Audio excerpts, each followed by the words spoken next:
واش لازم باش تكون عندي سياحة جيدة؟ اولا لازم يكون عندك بارك مجاني، لا 100 دينار لا 200 دينار لا 300 دينار.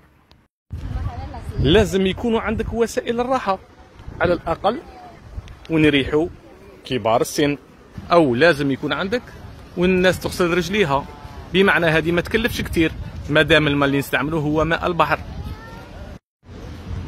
لازم يكونوا عندك حاويات القمامة، بين 20 متر و 30 متر توجد حاوية. لازم يكون عندك وين يبدلوا الناس، هذه خاصة بالنساء وهذه خاصة بالرجال.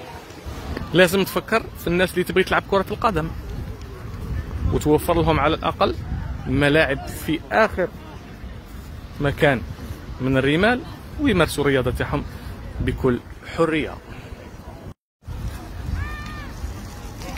لازم تكون عندك أماكن للأطفال اللي ما يحبوش يعوموا ويضيعوا لاجوني تاع والديهم، يمكنهم هنا يلعبوا بكل أريحية وتوفر لهم هاد الألعاب. لازم نوضعوا حد المافيا الباراسول، والمواطن يمكن له أنه يغرس الباراسول تاعه وين يحب، وهذا لا. يجب التفكير في أماكن مخصصة لذوي الاحتياجات الخاصة حتى يتسنى لهم التمتع بهذا الحق ألا وهو البحر.